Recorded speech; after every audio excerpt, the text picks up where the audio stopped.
speaking to some of the guys on Sunday, they were saying that this is the one they look forward to more than any other. The chance to walk across the way to Twickenham and play a big game there. Yeah, it's pretty special for the club, isn't it? It's I think I said after the game, it's Christmas time. We always get a really big crowd. The club put on a really good show for this game. The boys are really excited for it. They always get up for it, which is really important. Bristol's a great team, so it's going to be a great spectacle. Probably forecasting, as long as we've got that approach to every game as well, and it's just not a big game that we get so excited for. You must be pleased. It must be a good buzz around the place after how you played on Sunday. Yeah, it was good. It was good. To be fair, I think our last 5 weeks has been pretty strong. Obviously, had a poor second half against Gloucester, but I think we're building nicely at the moment. Training's definitely gone up a level, just having everyone back on the field. Competitiveness, intensity has been really good. So I think we're in a pretty good spot at the moment. You mentioned, what Bristol will provide. I mean, they're in quite good form as well at the moment, and we all know how they can throw the ball around. So for anyone coming, it could be an amazing game to watch. Yeah, it'll be a good spectacle. Hopefully they don't throw it around too much. We mentioned today, like we've been poor against them last year in our 2 outings. So, certainly this is a game in the calendar that, we want to put our best foot forward for. How difficult is it, with your defensive hat on to stop Bristol once they get on a roll? Yeah, they're such a well-balanced team. I think to how they want to play with their game style, to the players that they've got in key positions, I think they really mirror up well their skill set to what their game plan is. They obviously love hitting gain line. You've got Billy Matter, Van Rensburg, these types, Ravovo. They're difficult to stop, which gives them quick ball, and then they've obviously got good skill set to be able to shift it wide. So first and foremost, we've got to look after the collision. And just finally from me, how pleased are you with some of the partnerships that are coming together? I'm just thinking of, as an example, your centre partnership on Sunday, with Northmore and Beard. I mean, it does feel like you're starting to get some of those players together that you want to build everything around. Yeah, and that's a cohesion piece, right? When you come out of the internationals and you've got to rest some boys and they haven't been around the club and it's different cooling structures and all that type of thing, it does take a few weeks just for the dust to settle and the boys to feel good playing with each other again. Those two obviously played a fair bit of last year at 12 and 13. Northy's obviously a 13, but at the moment he's partnered up with Beatty in the centres there. So they're really crucial for us. They're our strikers, they're our senior players in the back line. Thanks a lot and good luck. Awesome. Thanks, Andy. Hi, Jason. It's Andrew from TalkSport Radio. Can we just do a check on bumps and bruises? Have you got anyone back from the list who was unavailable from the Po game?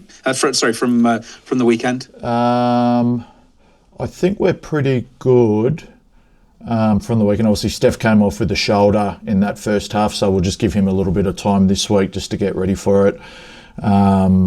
But apart from that, I think the majority of the boys got through the game pretty well, so we fared pretty good. And any of the, sort of Dom Brandt, and any of those likely to be back in contention? Yeah, Dom is close this week, so he did a little bit of training today. He trained last week. So hopefully, fingers crossed, he'll be right for this week. But we'll just see how he pulls up from his run today leading into Thursday. On Bristol, they obviously have a very similar ethos to yourselves in the fact that it's attack first.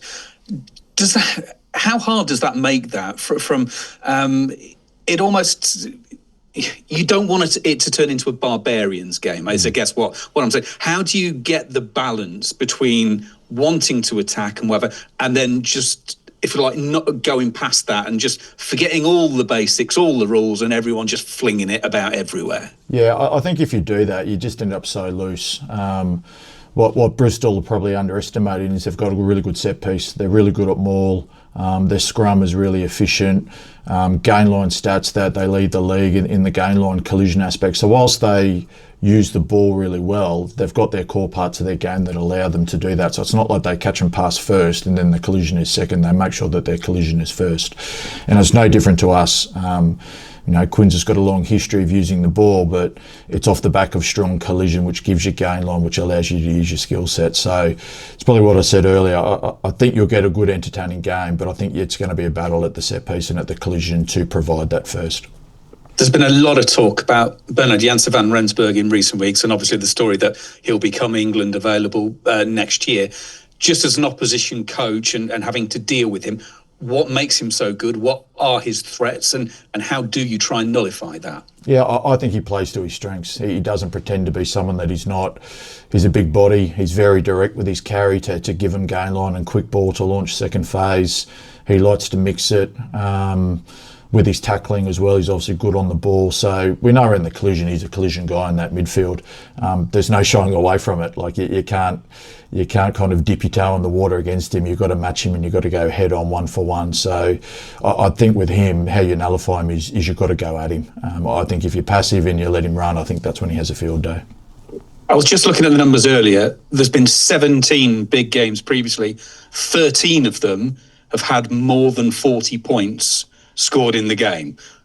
Is it a guarantee of a points fest this weekend? Is that what we're saying here and now? I think you've got two teams that want to use the football. I don't see the scoreline being 10-7. And the other thing with Twickenham is it's a bigger pitch. So, you go to Leicester, it's 7 metres shorter than any other pitch or narrower. Twickenham's the opposite, it's a bigger field. So there's going to be more space to attack into. So when you get two attacking teams on a bigger field, generally you're probably going to get scorelines. Hopefully it's not a 60-50 or something like that. It's a good contest. But yeah, it's certainly going to be a big game. Thank you. Cool. Thanks, Andrew. Luke, do you want to jump in? Sure. Yes. Hello. Thank you. Thank you very much. And hi, Jason. How are you doing? Good. Like yourself?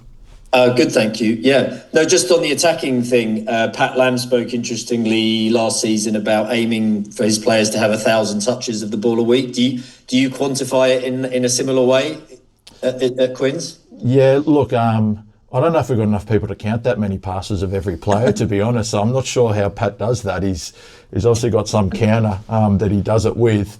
But look, skill set at Harlequins is a non-negotiable in terms of how we play. We can't be saying that we want to play Quins' way and then have poor skill set. So look, in all of our skill sessions through the week, how we primer, how we work through the session, we certainly make sure we get the touches in. Am I sitting there counting every single pass that the boys make? No.